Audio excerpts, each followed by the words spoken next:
ई agenda आज तक पर स्वागत है। देश एक निर्णायक लड़ाई इस वक्त लड़ रहा है कोरोना को हराने के लिए, और उसी जंग में देश के हर नागरिक के साथ आज तक शामिल है। और इसीलिए आज ई एजेंडा नॉन स्टॉप आज देखेंगे आप आज तक पर। शुरुआत हम करेंगे उसी मुद्दे के साथ जिसमें देश ये जानना चाहता है कि लॉकडाउन की मियाद बढ़ाने की नौबत आ रही है क्या। हम आपको ये भी बताएंगे कि कैसे अब देश में मामले 24,000 के पार पहुंच चुके हैं। हर राज्य अपने आंकड़े के साथ, अपने स्वास्थ्य मंत्री की जानकारी के साथ आपके सामने होगा आज तक पर। तो पहली कड़ी की शुरुआत देश के 5 राज्यों के स्वास्थ्य मंत्री के साथ हम आपके साथ ये साझा करेंगे जानकारी कि कौन सा राज्य आगे है, कौन पीछे है लड़ाई में, कितने हॉटस्पॉट्स हैं, किसे क्या कदम उठाने हैं, किस राज्य से कौन सा दूसरा राज्य सबक ले सकता है, क्या प्लाज्मा थेरेपी से इलाज मुमकिन है, क्या उम्मीद की एक किरण देश में जागी है। और इसी पर चर्चा के लिए स्वागत करती हूं आज के हमारे इस ई एजेंडा ई कॉन्क्लेव जो आप दिन भर देखेंगे, उस पर रघु शर्मा जी हमारे साथ इस वक्त स्वास्थ्य मंत्री राजस्थान के जुड़ रहे हैं, कैबिनेट मंत्री बिहार के संजय झा जी हमारे साथ जुड़ रहे हैं, और टीएस सिंहदेव साहब जो कि स्वास्थ्य मंत्री हैं छत्तीसगढ़ के, वो हमारे साथ जुड़ रहे हैं। रघु जी, आपके साथ शुरुआत करते हुए, राजस्थान में मामले लगभग 2034 है, 27 लोगों की अब तक जान जा चुकी है। मेरा सवाल आपसे यह है 2 बिंदुओं पर। एक तो लॉकडाउन को लेकर आपके राज्य की क्या सोच है इस वक्त, दूसरा कहां पर आपको लगता है ऐसे अभी भी कुछ मामले हैं जिसमें अगर बेहतर स्ट्रैटेजी के साथ बढ़ा जाए तो आप आंकड़ों को कंट्रोल कर पाएंगे, ग्राफ को नीचे ला पाएंगे। वो ग्राफ भी दिखा दीजिए जो हमने आज तक पर बनाया है तमाम राज्यों का।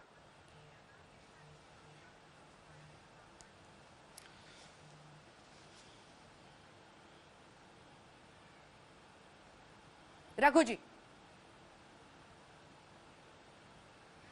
देखिए मैडम, जहां तक लॉकडाउन का प्रश्न आपने उठाया, लॉकडाउन हमारे यहाँ 22 तारीख को हमारी सरकार ने, राज्य सरकार ने, पहली सरकार थी पूरे कंट्री की जिन्होंने लॉकडाउन 22 से ही शुरू किया। जब प्रधानमंत्री जी ने जनता कर्फ्यू का ऐलान किया था उस दिन हमारे यहाँ लॉकडाउन शुरू हो गया था, और 24 से फिर भारत सरकार ने भी लॉकडाउन कर दिया। तो लगभग अब 3 मई तक 40 दिन से ज्यादा का लॉकडाउन हो जाएगा जब ये अवधि पूरी होगी जी। तो लॉकडाउन अगर इस समस्या का समाधान है, अगर ये भारत सरकार और पूरे कंट्री में ये अगर सहमति बनती है कि लॉकडाउन ही इसका समाधान है, हम इससे मरीजों की बढ़ती हुई संख्या को रोक पाए हैं। निसंदेह इसमें कामयाबी हमको मिली है, क्योंकि हमारे कंट्री के हालात अलग तरीके के हैं। हमारा जो हेल्थ इंफ्रास्ट्रक्चर है वो भी जिन संपन्न और डेवलप्ड कंट्रीज के मुकाबले उतना बढ़िया नहीं है। तो हमारे पास ऑप्शन तो यही था लॉकडाउन का, लेकिन अब ये देखना पड़ेगा पूरे देश में कि लॉकडाउन से 40 दिन से ज्यादा की अवधि पूरी कर चुका कंट्री, क्या क्या परेशानियां दूसरी हो रही है उनको अगर हम देखेंगे पहले, तभी इस पे दोबारा, क्योंकि लॉकडाउन आखिर कितने दिन तक चलेगा ये भी एक प्रश्न आम आदमी के दिमाग में है अभी जी। और जो आंकड़े हैं सर, क्योंकि और जहां तक तैयारी की बात आपने पूछा जी, पूरी करें। देखिए हमारे राजस्थान में हमने ज्यादा जांचों पर जोर दिया है। 2 तरह की जांच, एक रैपिड टेस्टिंग किट की जांच थी और एक आरटीपीसीआर टेस्ट की हमारे पास फैसिलिटी थी। 2 मार्च को जब पहला केस आया इटली के टूरिस्ट के रूप में, यहाँ हमारे पास जांच की सुविधा नहीं थी बिल्कुल। हमने उनके सैंपल लेके पूना की वायरोलॉजी लैब में भेजा। 1 दिन बाद उसकी जांच की रिपोर्ट आई। उसके बाद हमारे चीफ मिनिस्टर ने इंस्ट्रक्शन दिए कि हमें जांच की सुविधा राजस्थान में डेवलप करनी है।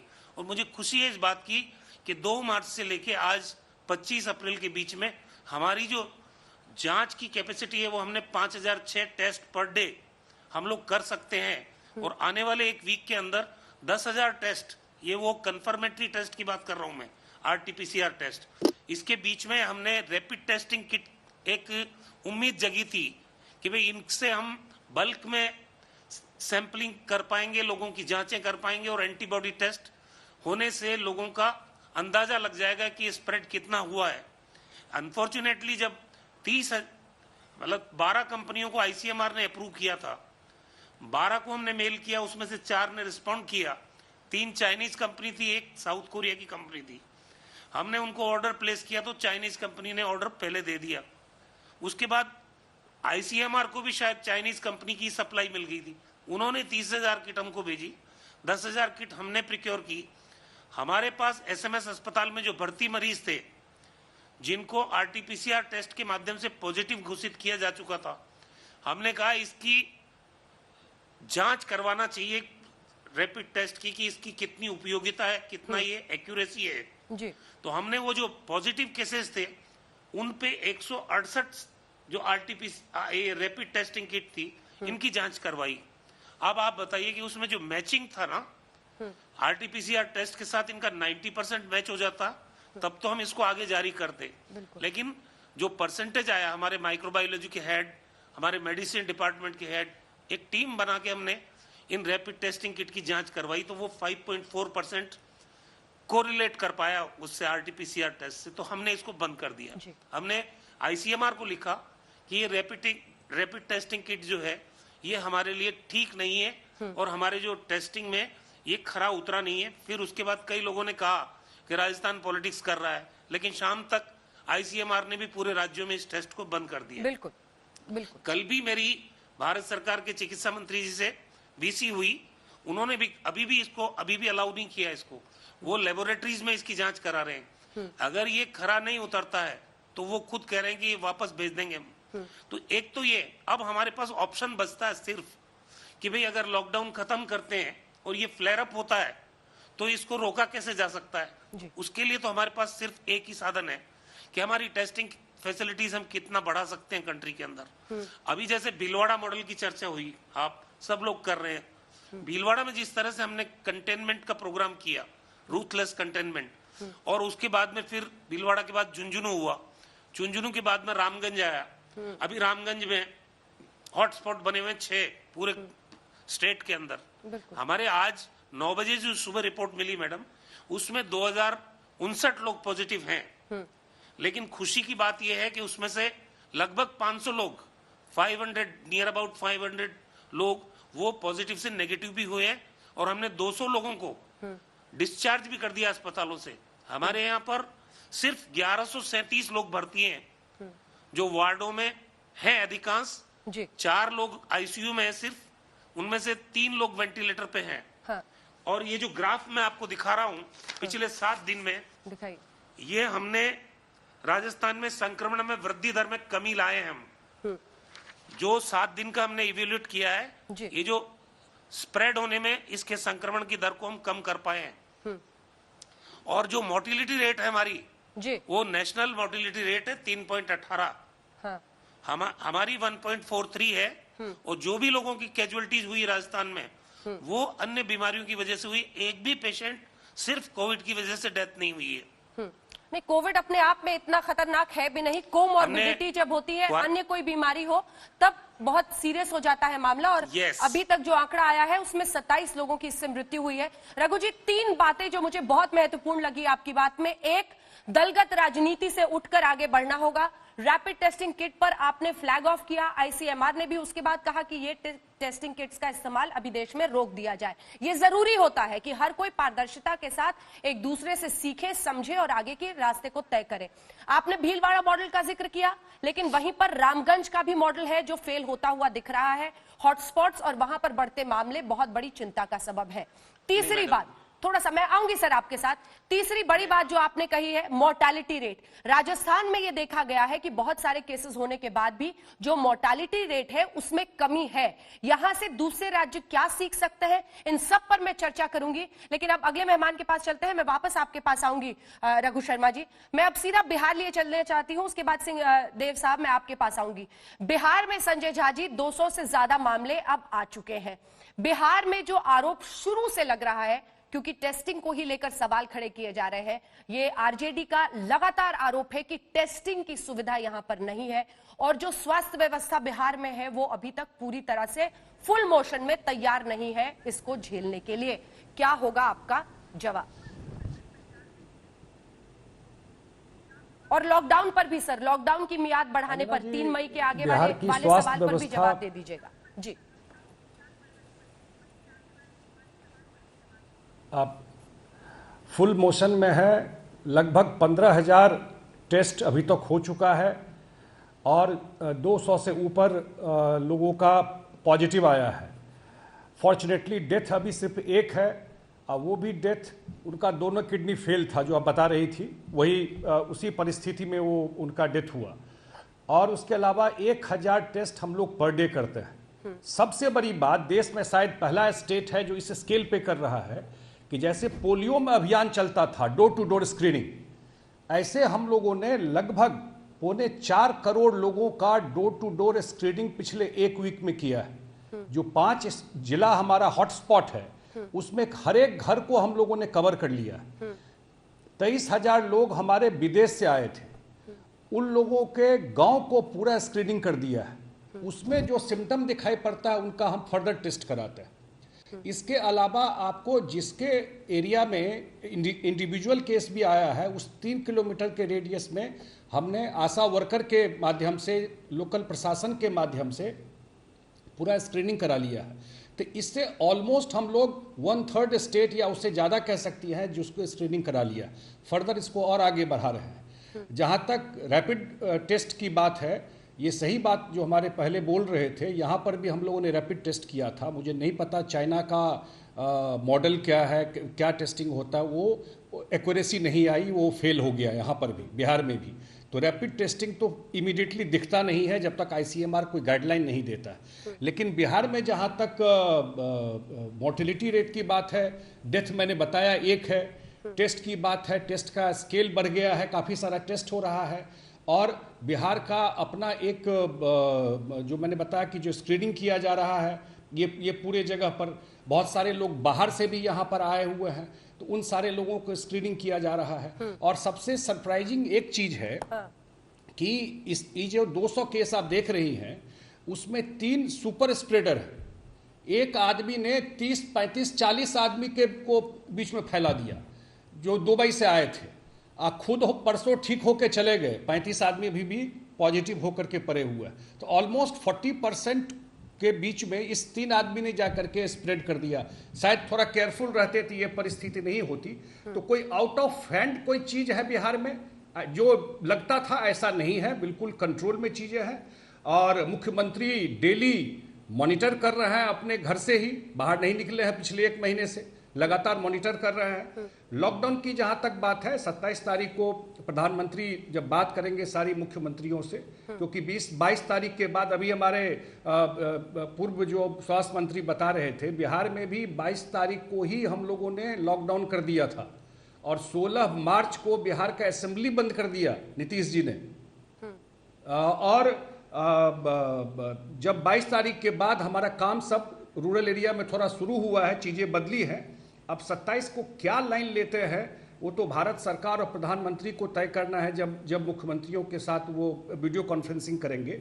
लेकिन इतना जरूर है कि जो हम लोग देख रहे हैं कि लॉकडाउन का एक बहुत बड़ा फायदा हुआ है, और ये जरूर बड़े स्केल पे स्प्रेड कर जाता, वो चेन ब्रेक जरूर हुआ है, वो बिल्कुल विजिबल है।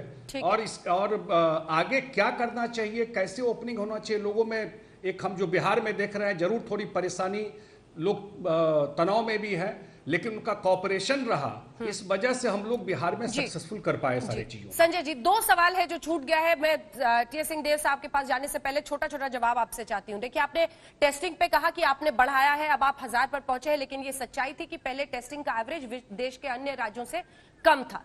दूसरा सवाल, अगर मजदूरों के हम पूरे मामले को देखें देश में, तो बिहार, उत्तर प्रदेश सबसे ज्यादा प्रभावित, क्योंकि भारी तादाद में यहां से लोग अन्य राज्यों से गए थे। अब जो मजदूर पहले से वापस आ गए हैं, उनमें से जानकारी आ रही है कि कई लोग कह रहे हैं कि जो सुविधाएं हैं वो नाकाफी है और वो इस पर अनशन पर बैठे हैं। इस पर आपका जवाब। कोटा में जो छात्र बचे हैं, कई राज्य उन्हें वापस लेने के लिए जुगत लगा रहे हैं, लेकिन बिहार के मुख्यमंत्री कहते हैं कि फिर लॉकडाउन का अर्थ क्या होगा। मजदूरों को लेकर आपकी सोच, कोटा में जो छात्र फंसे हुए हैं उनको लेकर आपकी सोच, दोनों पर सरकार क्या सोच रही है, बताइए।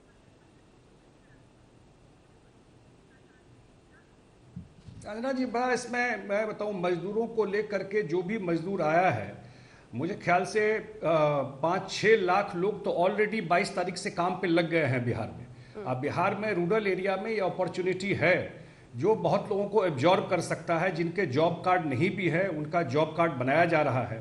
जिस डिपार्टमेंट को मैं देखता हूँ, इरिगेशन डिपार्टमेंट को, उसमें भी बड़ी संख्या में जो एंटी इरोजन वर्क है उसमें लोग लगे हैं काम करने में विद सोशल डिस्टेंसिंग, जो भी एक प्रोटोकॉल होम मिनिस्ट्री ने दिया हुआ है। और इसके अलावा आगे जब भी ये ओपनिंग होगी, निश्चित रूप से जो भी मजदूर जिनका घर है, क्योंकि ये बात सही है कि एक स्थिति बहुत भयावह है, तो उस परिस्थिति में लोग परेशान हैं, आना भी चाहते हैं। तो जो भी लोग आएंगे, तो बिहार में पिछले 1 महीना में 6,000 करोड़ रुपया रूरल एरिया में बिहार सरकार ने दिया है। मैं लंबा डेटा हो जाएगा जब मैं बताने लगूंगा।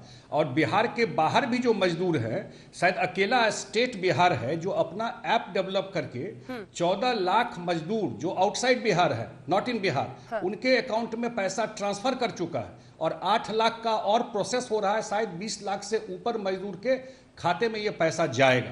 तो इसलिए मुझे लगता है कि जो ये प्रॉब्लम तो है, स्केल बहुत बड़ा है, स्केल बहुत बड़ा है जी। ये बच्चे भी हैं सर जो हम टीवी पर दिखा रहे हैं, कोटा पर आप आए नहीं, कोटा के ये बच्चे हैं, विरोध कर रहे हैं कि हम यहाँ पर फंसे हुए हैं। नहीं हमारे देखिए मेरा इसमें नहीं मेरा इसमें कोटा से कुछ बच्चे आए भी यहाँ पर, जब वहां से अंजना जी, कोटा से बच्चे आए भी यहाँ पर पहले, और जब वहां से पास दे करके भेजा गया यहाँ पर बिहार में, और मुख्यमंत्री जी ने कहा कि भाई स्क्रीनिंग करके, नॉर्मली हमारे यहाँ बॉर्डर पे ही कैंप बनाया हुआ है, जो उस कैंप में 14 दिन आपको क्वारंटीन में रहना पड़ता है। तो सीएम ने कहा कि नहीं भाई, ये बच्चे हैं, लड़की लड़कियां हैं, इनको यहाँ पर नहीं रख के स्क्रीनिंग करके गाइडेंस देके इनको होम क्वारंटीन में ही भेज दो। ऐसे बच्चे भी गए हैं। मैं इसके पॉलिटिक्स में नहीं जाना चाहता हूँ। इतना मैं जरूर कहता हूँ कि एक प्रोटोकॉल आपने दिया, WHO का प्रोटोकॉल है, आप एक प्रोटोकॉल भारत सरकार देती है, होम मिनिस्ट्री एडवाइजरी निकालती है, हम किसकी बात माने? अब कोटा में जो बच्चे जाते हैं वो 2 साल के लिए जाता है, पूरा इकोनॉमी कोटा का इन्हीं बच्चों से चलता है। वो वहां जा करके वहां तो जरूर वहां के सरकार को भी कॉपरेट करना चाहिए। जो आज की परिस्थिति है, अगर उनके हेल्थ के लिए ही या उनके परिवार के लिए ही हम लोगों ने ये डिसीजन लिया, इसके अलावा 17 लाख लोग बाहर हैं जी, ठीक है, यह परिस्थिति है, लेकिन हम लोग की पूरी सहानुभूति है। फर्स्ट अपॉर्चुनिटी में हम लोग लेके आएंगे उनको।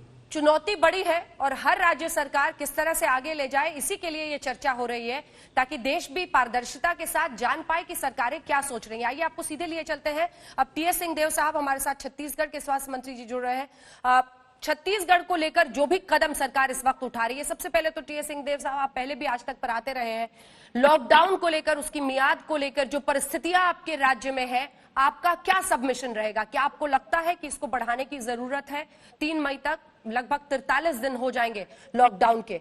लॉकडाउन पर आपकी सोच, आपके राज्य को देखकर जो परिस्थितियां हैं, टेस्टिंग के आंकड़े हैं और कोरोना के मरीजों के बढ़ने के मामले हैं। जय सिंह जी।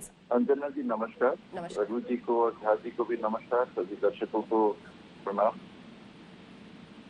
लॉकडाउन 3 मई तक 40 दिन के रखने के अनुपालन में हम सब धीरे धीरे लॉकडाउन से निकल रहे हैं।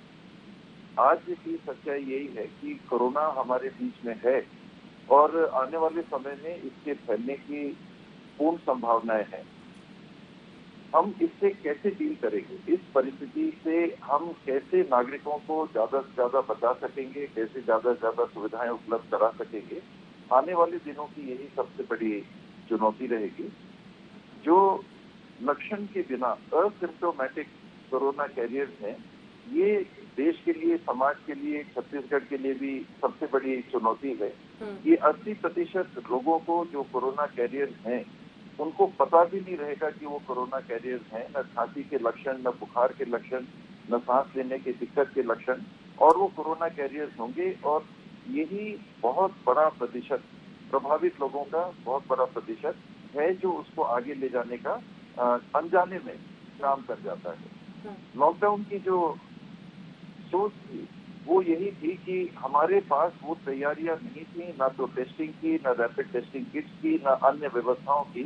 तो समय लेने के लिए एक बार भी ही अगर फैलाव हो जाए, कोरोना का व्यापक फैलाव हो जाए, जब हम तैयार नहीं थे पूरी तरह से, तो क्या कदम उठाया जा सकता था। तो हमारे देश के पास दूसरा विकल्प नहीं था, हमको लॉकडाउन के लिए जाना था। देश दुनिया में अन्य देशों में दोनों विकल्प लोगों ने अपनाए, लॉकडाउन भी किया, कर्फ्यू भी किया, ओपन भी रखा समाज को, और अलग अलग परिणाम, अलग अलग अनुभव सामने आए।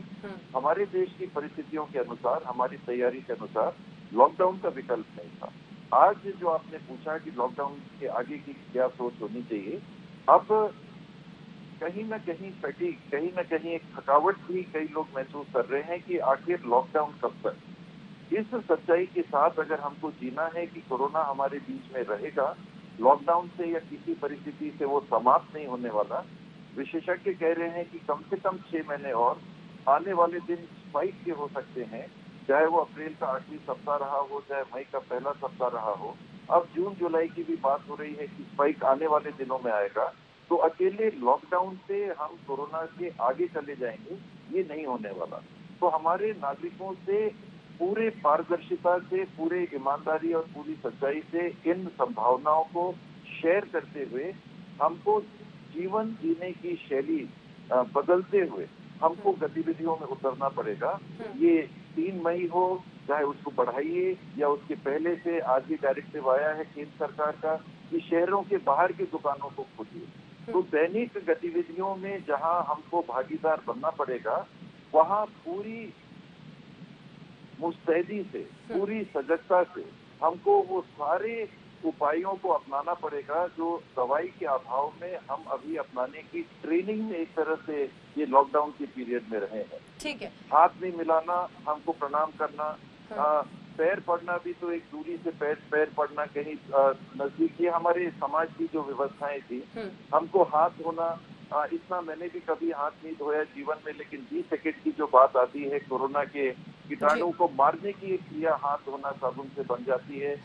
उससे अतिरिक्त ये मास्क पहनना, एक फिजिकल दूरी बना के रखना, इसको आने वाले समय में हमको अपना के जीवन शैली में अहमतम हिस्सा देना पड़ेगा। और धीरे धीरे सामाजिक गतिविधि, आपने कहा कि लॉकडाउन, तो आज लॉकडाउन और कल हमने स्विच दबाया और पूरे सामाजिक गतिविधि एक बार ही हमने पूरे ओपन कर दिया कि सब कुछ एकदम ओपन। तो ये कोरोना के संभावनाओं को, उसके इंसिडेंट्स को निश्चित रूप से बढ़ाएगा।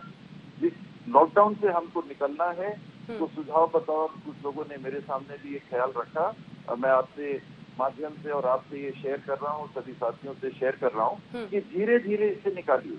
कि अगर एकदम लॉकडाउन है कि बाहर नहीं जाना, तो एकदम से नहीं खोलना चाहिए। आप 2 घंटे के लिए फर्स्ट हाफ में, 3 घंटे के लिए फर्स्ट हाफ में खोलिए, 3 घंटे के लिए सेकेंड हाफ में खोलिए। लोगों में आदत डालिए, ये ना वो सोचे कि नहीं अब तो लॉकडाउन सरकारों ने हटा दिया है, मतलब कोरोना खत्म। कहीं उसके चलते उनसे अनजाने में ऐसी व्यवहारिक कमी ना आ जाए। भाई सरकार ने तो कहा कि अब कोरोना की ऐसी स्थिति नहीं है, तभी तो लॉकडाउन हटाया। तो ये सारी जानकारियों के साथ, सारे पारदर्शिता के साथ, ये आम जनों के साथ कोरोना हमारे बीच में रहेगा, इस सच्चाई को साझा करते साथ हमको आगे बढ़ना। ठीक है, आपने मुख्य कहा कि जागरूकता बहुत जरूरी है, वो आपने बताया भी कैसे हाथ धोना है, दूरी रखनी है, ये सब लगातार समाज में फैलाया जा रहा है। लॉकडाउन लेकिन अभी जारी है 3 मई तक, आगे बढ़ाने पर आपका ये मानना है कि एग्जिट प्लान धीरे धीरे होना चाहिए। लेकिन अब मैं आपके पास रघु जी वापस आना चाहती हूँ। देखिए, लॉकडाउन को अगर कारगर करना है तो मैं आखिर में प्लाज्मा थेरेपी और जो उम्मीद की किरण जगी है इलाज के, उस पर आप तीनों के पास आऊंगी। लेकिन उससे पहले रघु जी, देखिए, सवाल इस बात का भी है कि क्या चाहे वो राज्य हो, चाहे केंद्र हो, चाहे मुख्य विपक्षी पार्टियां हो, एकजुट होकर एक सोच के साथ आगे बढ़े। राहुल गांधी कहते हैं कि लॉकडाउन सिर्फ पॉज बटन है, लेकिन राजस्थान साफ बताता है कि पॉज बटन नहीं, अभी तो जिंदगी बचाने के लिए यही उपाय है। न दवा है, न वैक्सीन है। अगर आपने भीलवाड़ा में कुछ किया तो आपने सुपर कर्फ्यू लगाकर एक हॉटस्पॉट जोन में बफर जोन तक बनाया और उसके बाद उसको अलग किया रामगंज में, लेकिन मामले लगातार बढ़ते रहे। मेरा सवाल आपसे यह है कि लॉकडाउन अभी सबसे बड़ा हथियार है, इसको विश्व में कोई नहीं नकार सकता, खास तौर पर भारत जैसी जनसंख्या वाले देश में। और राजस्थान में इससे बेहतर कौन कोई बता सकता है जो आप लोगों ने देखा है अपनी आंखों से। और सवाल ये भी उठता है, अगर केसीआर तेलंगाना में कहते हैं सभी मजदूरों को हाथ जोड़कर कि आप यहीं रुक जाइए, हम आपके खाने की व्यवस्था करेंगे, अभी मत जाइए नहीं तो लॉकडाउन बेमानी हो जाएगा, तो यही आपको भी कारगर कदम और संदेश देना होगा, चाहे वो मजदूर हो चाहे कोटा के बच्चे हो। रघु जी, दोनों सवालों पर आपका जवाब। अंजना जी, देखिए जिस तरह अभी संजय जी ने बोला था, वो बच्चों को हम बहुत कंफर्टेबली यहाँ रख रहे हैं। राजस्थान सरकार उनके देखभाल में कोई कमी नहीं रख रही है। ये तो उन्हीं का दबाव है कि हम अपने पेरेंट्स के पास जाना चाहते हैं। उत्तर प्रदेश के मुख्यमंत्री पे दबाव आया उनके पेरेंट्स का, उन्होंने भारत सरकार से बात की, यहाँ 250 बसें भेजी, तभी बिहार का प्रेशर, जो बच्चे यहाँ कह रहे थे, रोने लग रहे थे कि हमें अपने माँ बाप के पास जाना है, तब केंद्र सरकार के गृह मंत्री ने बिहार के मुख्यमंत्री जी से बात की और उन्होंने मना कर दिया। बाकी राज्य सब तैयार हो गए। मध्य प्रदेश के बच्चे जा रहे हैं, उत्तराखंड के बच्चे चले गए, उत्तर प्रदेश के चले गए, गुजरात के चले गए। एक बिहार ऐसा राज्य है जिसने कहा कि हम इन बच्चों को नहीं लेंगे। सवाल ये संजय जी अलग बात कर रहे थे। और सेकेंडली, यहाँ पे तो 31 लाख मजदूरों को 2,500 रुपया उनके अकाउंट में डाला है राजस्थान की सरकार ने। हमने जो बीपीएल फैमिलीज थी, स्टेट बीपीएल फैमिलीज थी, अंत्योदय वाले थे, उनके 2-2 महीने का राशन एडवांस में उन लोगों को दिया है। 78 लाख जो पेंशनधारी है, उनकी 2 महीने की पेंशन उनके अकाउंट में डाली है। और राजस्थान पहला स्टेट है जहां मुख्यमंत्री जी ने डेस्टिट्यूट्स को आइडेंटिफाई किया है, बेसहारा लोगों को जो किसी स्कीम के अंतर्गत कवरेज में नहीं आते हैं। 1.5 लाख लोगों का डाटा बना है राजस्थान में, उन सब के अकाउंट में 2,500 रुपए। अगर किसी का अकाउंट नहीं है तो कलेक्टर से कहा इनको 2,500 रुपए कैश दे के आओ, सूखा राशन दो इनको। तो कोई राज्य पीछे नहीं हट रहा है। रहा सवाल अभी आपने पूछा लॉकडाउन के बारे में, तो राहुल गांधी जी ने कहा पॉज बटन है, ये सही है। लॉकडाउन इसका समाधान नहीं है, ये सच्चाई है, कोई गलत बात नहीं है। लेकिन हमारे पास ये जो लॉकडाउन की पीरियड की अवधि है, इसमें अगर हम हमारे हेल्थ इंफ्रास्ट्रक्चर को मजबूत करें, हमारी टेस्टिंग फैसिलिटीज को डेवलप करें और मजबूत करें, तब एक सोशल अवेयरनेस, जैसा अभी कहा सिंहदेव साहब ने, कि हमको इस कोरोना वायरस के साथ जीने की आदत डालनी पड़ सकती है। उसमें आप हाथ नहीं मिलाएंगे, मास्क लगाएंगे, और सोशल डिस्टेंसिंग तो कहना ठीक नहीं होगा, मैं फिजिकल डिस्टेंसिंग की बात करता हूं। तो ये जो कोरोना से बचाव के उपाय हैं, उनको हम अपनाते हुए जिए, हमारे हेल्थ इंफ्रास्ट्रक्चर को मजबूत करें, टेस्टिंग फैसिलिटीज को हम बढ़ाएं, वही काम हम लोग कर रहे हैं लगातार। आप बताइए कि राजस्थान में जब एक भी टेस्ट करने की फैसिलिटी नहीं थी, इस 1.5 महीने की अवधि में हम 5,006 टेस्ट पर डे कर सकते हैं आज, और आने वाले 1 वीक के बाद में 10,000 टेस्ट पर डे करेंगे। और हेल्थ इंफ्रास्ट्रक्चर में हम वेंटिलेटर्स, हमारे पास अभी करीब 1,378 वेंटिलेटर्स सिर्फ कोविड के लिए हैं, बाकी वेंटिलेटर्स तो अलग बात है। हमने हर मेडिकल कॉलेज से जुड़े अस्पताल में 500 बेड सिर्फ कोविड के लिए रखे हैं, ओपीडी अलग रखी है। बाकी बीमारियों को एड्रेस करने के लिए 400 वैन पूरे राजस्थान के हर सब डिविजनल मुख्यालय पे घूम रही है, पूरी हमारी टीम उसमें है, ताकि लॉकडाउन की इस अवधि में या कर्फ्यू की अवधि में, हमारे यहाँ 48 जगह कर्फ्यू है मैडम, अब वो लोग बाहर नहीं निकल रहे जिनके दूसरी गंभीर बीमारियां हैं, या हमारी प्रेग्नेंट बहनें हैं जिनकी डिलीवरी ड्यू है, अब उन तक अगर हम हमारी सुविधाएं नहीं पहुंचाएं ड्यू टू कर्फ्यू या लॉकडाउन, वो भी नाइंसाफी है। इसलिए हमने उसके भी इंतजाम किए हैं। राजस्थान में 400 मेडिकल वैन पूरे स्टेट में घूम रही है, पूरे मेडिकल स्टाफ के साथ, वो लेके आएंगे अस्पताल में उनको, चाहे डिलीवरी की बात है, चाहे दूसरी गंभीर बीमारी के मरीजों की बात है। रामगंज में क्या चूक हुई सर? स्तर पर राजस्थान में कोई कोर्स कसर नहीं छोड़ रहे जी। रामगंज में क्या चूक? हाँ, मैं बता रहा हूँ आपको। देखिए, भीलवाड़ा में और रामगंज में चूक नहीं हुई है मैडम। रामगंज की बसावट, ये वॉल सिटी का एरिया है, मैं आपको पूरी बात कह रहा हूँ कि वहां पे ये डेंस पॉपुलेटेड, बहुत थिकली पॉपुलेटेड एरिया है, और पुरानी हवेलियां हैं। एक मकान में 10-10, 15-15 फैमिली, एक फैमिली में 5-5, 6-6 लोग। अब वहां पे सोशल डिस्टेंसिंग मेंटेन करना एक चुनौती था। हमने क्या किया, इसका जो पॉपुलेशन बेस्ड मैपिंग किया पूरे एरिया का, करीब 2-2.5 लाख लोग रामगंज के अंदर रहते थे, तो हमने उसको 30 क्लस्टर्स में बांटा, और वहां से हर रोज हर क्लस्टर से 21 सैंपल रैंडम लेके 630 जांचें अकेले रामगंज से करने का निश्चय किया। उसी का परिणाम है कि आज रामगंज में स्थिति हमारे कंट्रोल में है। राजस्थान देश में सबसे ज्यादा टेस्टिंग करने वाला स्टेट बन चुका है। 75,000 टेस्ट किए हमने अभी तक, 75,000 टेस्ट। और हमारे यहाँ पर आइसोलेशन के 23,000 बेड हमने चिन्हित कर रखे हैं। उसके अलावा हमने जो सरकारी क्वारंटाइन की फैसिलिटी है वो 1 लाख बेड की, उससे ज्यादा की हमने डेवलप की। अभी जो जहां साहब कह रहे थे ये एक्टिव सर्विलेंस का काम या पैसिव सर्विलेंस का काम, हमने निरोगी राजस्थान के साथ इस 1 साल जब हमारी सरकार का पूरा हुआ तो हम तो पहले ही तैयारी कर रहे थे निरोगी राजस्थान की। उसके लिए हमने पूरे राजस्थान से 42,000 रेवेन्यू विलेजेस है हमारे यहाँ, एक हमारी बहन और एक हमारे भाई को स्वास्थ्य मित्र के रूप में चिन्हित कर रखा था। ये पूरी टीम आशा और एएनएम सब ने मिलकर, हमारे यहाँ करीब 7.5 करोड़ की पॉपुलेशन है राजस्थान की जी। कई घरों में 2-2, 3-3 बार एक्टिव सर्विलेंस हुआ है। हम तो 9 करोड़ से ज्यादा लोगों को जाके देख चुके हैं। लेकिन समस्या ये है कि अब लक्षण वाली चीजें तो खत्म हो गई। पहले एक्टिव सर्विलेंस में जिनमें सिम्टोमेटिक केस मिलते थे, ILI केसेस मिलते थे, इन्फ्लुएंजा लाइक इलनेस, तो हम उनको आइडेंटिफाई कर लेते थे। अब तो प्रॉब्लम ये है 80% वो लोग हैं जिनमें कोई सिम्टम ही नहीं है और वो पॉजिटिव आ रहे हैं। अब समस्या सबसे बड़ी चुनौती, ये सबसे बड़ी चुनौती रघु जी बन गई। जी, मैं उस पर आऊंगी सर, प्लाज्मा थेरेपी में आऊंगी। अभी एसिम्प्टोमेटिक पेशेंट्स को पहचानना सबसे बड़ी चुनौती है। लेकिन इससे पहले कि मैं आगे बढ़ूं, क्योंकि आप स्वास्थ्य मंत्री हैं और आप भी सिंहदेव साहब कैबिनेट मंत्री हैं, संजय जी, आप लोगों के पास आंकड़े आ रहे होंगे। अगर एक लाइन में आप सिर्फ बता दें कि जो ताजा आंकड़े आपके पास आए हैं, पूरे राजस्थान में कितने हॉटस्पॉट्स हैं इस वक्त जहां पर सुपर सर्वेलेंस रखने की जरूरत है, सुपर कर्फ्यू हॉटस्पॉट्स? देखिए मैडम, हाँ, राजस्थान में टोटल 33 डिस्ट्रिक्ट्स हैं, 33 जिले हैं और 33 जिलों में 26 जिलों में पॉजिटिव केसेस हैं अभी।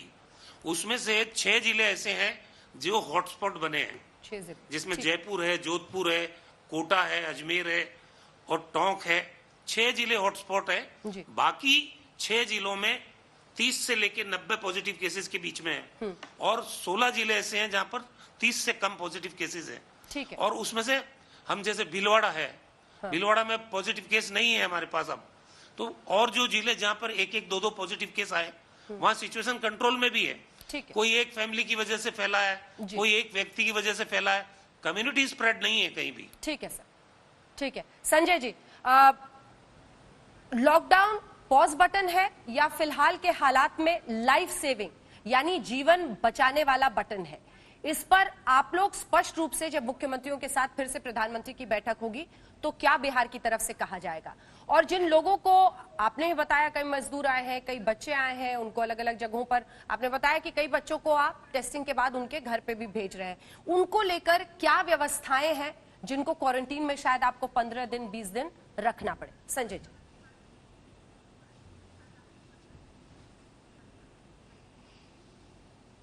नहीं अंजना जी, एक तो सबसे बड़ी बात है कि लोग थोड़ा इम्पेशेंट जरूर हो रहे हैं, लेकिन लॉकडाउन का एक बहुत बड़ा बेनिफिट हम तो बिहार में देखा है, क्योंकि बिहार में पॉपुलेशन डेंसिटी बहुत ह्यूज है।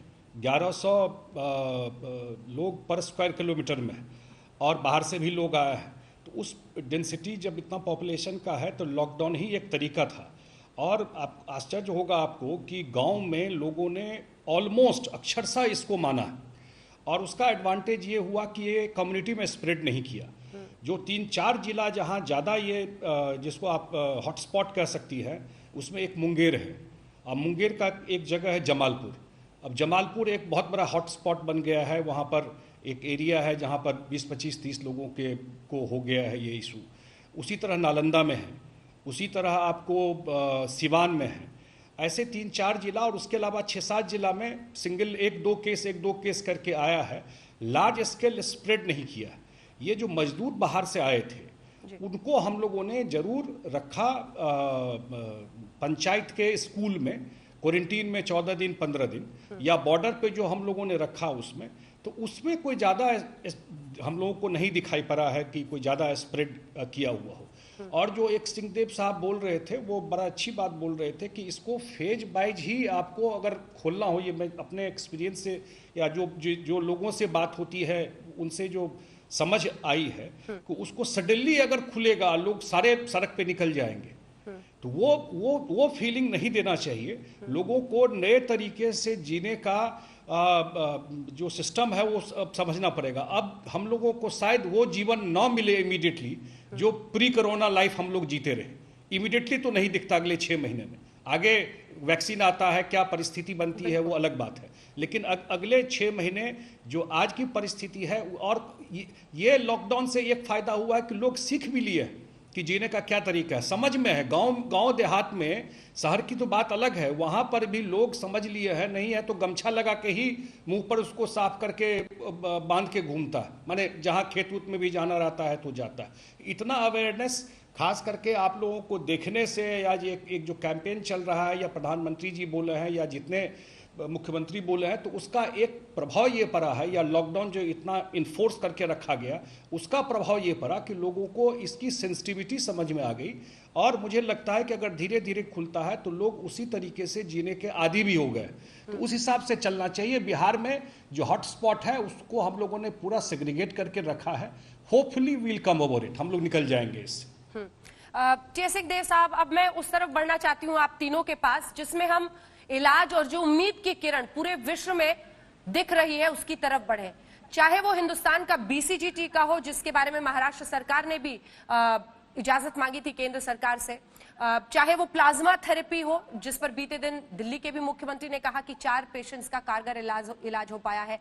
न्यूयॉर्क अमेरिका जैसे मुल्क में भी 2 अस्पतालों में 35 और उससे ज्यादा भी शायद पेशेंट्स को प्लाज्मा थेरेपी के जरिए उत्साहवर्धक नतीजे फिलहाल दिख रहे हैं। इन दोनों थेरेपीज पर आपकी राज्य के स्वास्थ्य विभाग की क्या सोच है इस वक्त, और क्या इस पर आप लोग आगे काम करेंगे? टी.एस. सिंहदेव साहब, आपसे शुरू करते हुए। प्लाज्मा थेरेपी का जहां तक सवाल है, तो जो पॉजिटिव पेशेंट हैं उनसे ब्लड का सैंपल लेके उनकी अनुमति से, और अस्पताल उसको रख भी रहा है, हमारे यहाँ एम्स ने रखा भी है उनकी जानकारी में, और प्लाज्मा एक्सट्रैक्शन के बाद में उसको स्टोरेज में रखा जा रहा है। अगर उसका इस्तेमाल होना है तो सबसे पहले जो डोनर है उनकी सहमति आवश्यक होती है। उनकी सहमति अगर हो गई तो प्लाज्मा का उपयोग किया जा सकता है। आज के दिन ये माना जा रहा है कि प्लाज्मा से इम्यून सिस्टम डेवलप हो सकता है। जो दिल्ली में माननीय मुख्यमंत्री जी ने कहा कि हमने 4 पेशेंट्स पे अपनाया और 2 पेशेंट्स में पॉजिटिव परिणाम आए हैं, तो ये उपयोग बतौर एक्सपेरिमेंट भी कहा जा सकता है, उपयोग बतौर ही इसका अगर इस्तेमाल होता है, अनुमति इसकी अगर ICMR और ऐसी संस्थाओं से मिल जाती है, तो मैं नहीं समझता कि इसमें कहीं कोई हर्ज है। जहां तक वैक्सीन या एंटीडोट्स के डेवलपमेंट का सवाल है, हम उससे पीछे बताए जा रहे हैं।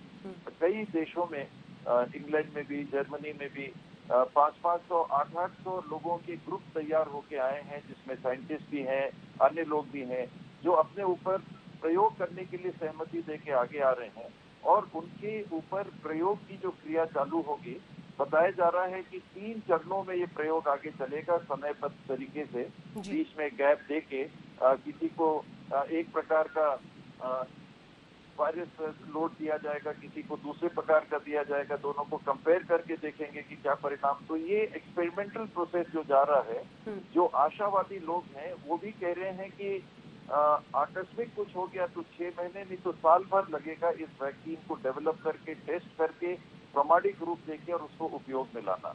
तो जहां तक इन प्रयोगों का सवाल है, अभी ये पाइपलाइन में है। इसका उपयोग अगर प्लाज्मा थेरेपी के लिए अनुमति मिलती है तो किया जा सकता है। वो सरल क्रिया है, कोई मुश्किल काम नहीं है। उसकी सीमा ये है कि मुझे बताया गया है कि एक सैंपल से 3 या 4 लोगों को ट्रीटमेंट, प्लाज्मा से 3 या 4 लोगों को ट्रीट किया जा सकता है। तो अंततः ट्रीट करने की संख्या मरीजों, पॉजिटिव मरीजों की संख्या से जुड़ा हुआ होगा। अगर भारत में 700 लोग प्रभावित हैं अभी तक, तो 7 या 2100 या 2800, केवल हम 2800 लोगों को प्लाज्मा थेरेपी से ट्रीट कर पाएंगे, ऐसा मुझे विशेषज्ञों ने बताया था। तो उसकी एक सीमा है। हम इंतजार कर रहे हैं तब तक किसी ऐसे वैक्सीन का। जो व्यापक उपयोग में लाए जा सकते हैं।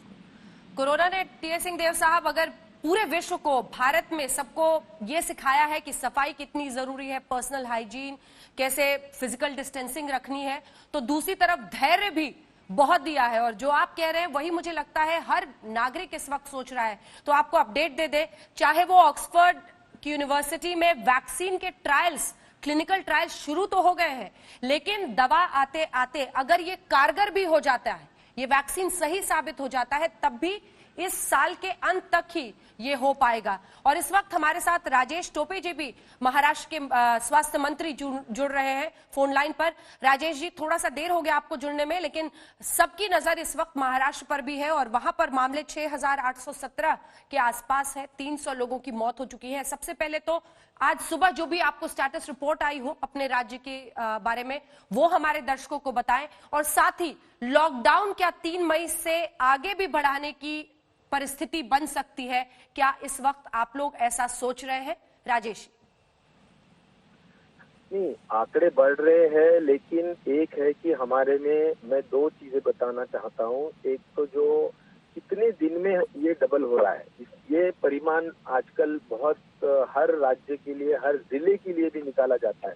तो राज्य में अभी डबल होने का जो परिमाण होता है, तो ये अभी पहले 3 दिन था, 5 दिन, फिर 7 दिन, अभी उससे भी 7.5 तक हमारा आगे बढ़ गया है। और सब इम्पोर्टेंट ये है कि मृत्यु दर भी बहुत, अभी पहले 7 पे था, अभी वो 4 तक आ गया है। तो हमने काफी उसमें मेहनत की है कि भाई टास्क फोर्स लगाए हैं और ऑडिट कमेटी भी किया है, जिसमें हम डेथ ऑडिट बोलते हैं हम उसको, कि हर कोई डेथ हुआ तो उसका पूरा केस पेपर देख के पूरी एक एक्सपर्ट कमेटी उसकी छानबीन करती है कि कोई निग्लिजेंस हुआ क्या कर सकते थे हम कि इसको बचा सकते थे। ये सभी की जांच हम बहुत बारीकी से कर रहे हैं। तो हमारा एक एक रुग्ण हमारे लिए बहुत अहम है, बहुत जरूरी है, और इसीलिए हम पूरी जद्दोजहद कोशिश में लगे हैं। रहा सवाल लॉकडाउन की हद तक, लॉकडाउन हम अच्छी तरह से निभाने का काम हो रहा है। जो केंद्र शासन ने, ऑनरेबल प्राइम मिनिस्टर ने भी जो कहा है, उस हिसाब से लॉकडाउन हम पूरा उसमें जो अनुशासन बरतना चाहिए वो हम कर रहे हैं। लेकिन एक है कि अभी कल प्राइम मिनिस्टर की वीडियो कॉन्फ्रेंसिंग है, उस वीडियो कॉन्फ्रेंसिंग में उनके क्या और आदेश आते हैं वो भी देखेंगे। हॉटस्पॉट के लिए कुछ अलग हो सकते हैं, जो ग्रीन जोन और येलो जोन है उसके लिए कुछ अलग हो सकते हैं। तो इसके बारे में टाइमली जो भी गाइडलाइंस आते हैं उस हिसाब से हम भी निर्णय लेंगे, ऐसा मैं सभी लोगों से, दर्शकों से भी कहना चाहता हूँ। और मुझे लगता है कि इसमें अभी महाराष्ट्र का पुणे अगर एरिया छोड़ा तो फिर बाकी जगह पे कोई ज्यादा प्रॉब्लम नहीं है, वहाँ पर कोई भी नंबर बढ़ नहीं रहे हैं। और इसलिए मुझे लगता है कि उन एरिया में कुछ हद तक हम बिजनेसेस और बाकी सब काम चालू कर सकते हैं, ऐसा मुझे लगता है। इंडस्ट्रीज चालू कर सकते हैं, खेती तो हमारी सभी जगह पे चालू ही है, कोई प्रॉब्लम नहीं है उसमें। लेकिन कुछ हद तक राहत जरूर 3 मई के बाद हो सकता है। आप कह रहे हैं कि कुछ जगहों पर काम जो है वो 3 मई के बाद आप सोच सकते हैं शुरू करने के। लेकिन राजेश जी, मुंबई और पुणे यही 2 सबसे बड़ी चुनौती बने हुए हैं। मुंबई में भी अगर हम फिर हिस्सों में जाएं, हॉटस्पॉट्स पर जाएं, तो धारावी एक बहुत बड़ी चिंता का सबब। पूरे देश की नजर थी पहले दिन से ही कि यहां पर अगर संक्रमण फैलता है तो कैसे हम रोक पाएंगे, जिस तरह की घनी आबादी है सिर्फ धारावी के अंदर। इन सब को लेकर क्या आपको लग रहा है कि स्ट्रैटेजी अभी तक की कारगर हुई है, या उसमें आप कुछ बदलाव कर रहे हैं? रमजान का भी महीना शुरू हुआ है, क्या उसको लेकर कुछ चुनौतियां बीते दिन आई थी, तस्वीरें आई थी कई जगहों पर, बाजार में लोग निकल जा रहे थे लॉकडाउन तोड़कर, क्या इस पर भी कुछ जानकारी आप देना चाहेंगे राजेश जी? जरूर। मुझे लगता है सबसे चैलेंजिंग पार्ट हमारा यही है कि जो घने हमारे बस्तियां हैं वहाँ पर किस तरह से हम हमारा जो क्लस्टर कंटेनमेंट है वो किस तरह से हम उसका अमल करें, वही हमारे को सबसे ज्यादा चैलेंज है। इसलिए हमने एक किया है, बहुत ज्यादा उसमें मेहनत है और बहुत ज्यादा काम करना पड़ेगा। लेकिन एक है कि जो पहले होम क्वारंटाइन करते थे, यानी घर में ही रहो, ऐसा जो कहा जाता था, जो क्लोज कॉन्टैक्ट होते, हाई रिस्क कॉन्टैक्ट होते, एक आधे घर में अगर एक आधा पॉजिटिव आता है तो वो घर के कई लोगों को हम होम क्वारंटाइन करते थे। लेकिन एक छोटे घर में एक छोटे से 10x15 के या 10x10 के रूम में 10-15 लोग अगर रह रहे हैं तो वहाँ पर होम क्वारंटाइन करके सोशल डिस्टेंसिंग मेंटेन करना बड़ा मुश्किल काम है या इम्पॉसिबल काम है। तो इसीलिए वहाँ से उठा के हम उनको इंस्टीट्यूशन क्वारंटाइन करना, ये हमने एक अभी पक्का तय कर लिया है। और अगर उस बस्ती में नहीं हो सकता है तो थोड़ा दूर होके क्यों ना हो, लेकिन हम उनको इंस्टीट्यूशनल क्वारंटाइन करने के लिए जितनी भी हमारे जो भी करना पड़ सके, जैसा कि होटल्स बुकिंग हो, बड़े बड़े स्कूल्स कॉलेजेस बुकिंग हो, कुछ कम्युनिटी हॉल बुकिंग हो, कुछ भी हो, लेकिन हम करेंगे और उनको हम होम क्वारंटाइन के बजाय इंस्टीट्यूशनल क्वारंटाइन करेंगे। ये एक हमारा स्ट्रैटेजी का एक चेंज रहेगा, नंबर 1। नंबर 2, हम उन एरिया में जहाँ पर बहुत ज्यादा वायरल लोड है वहाँ पर हाइड्रोक्सीक्लोरोक्विन हमारे जो क्वारंटाइन लोग हैं इंस्टीट्यूशनल उनको देने के बारे में हम निर्णय ले चुके हैं। नंबर 3, हम ये भी करना चाहते हैं कि जो अर्ली डिटेक्शन, जिससे कि लास्ट मिनट को अगर कोई सीरियस पेशेंट आ जाता है तो वो हाथ से निकल जाता है, तो इसलिए अर्ली डिटेक्शन करना बहुत जरूरी है। और वो अर्ली डिटेक्शन के लिए 2 चीजें हमने निर्णय लिया है, जैसा कि एक पोर्टेबल पल्स ऑक्सीमीटर बोलते हैं उसको, कि जिससे हम इंडेक्स फिंगर पे अगर वो लगाते छोटा सा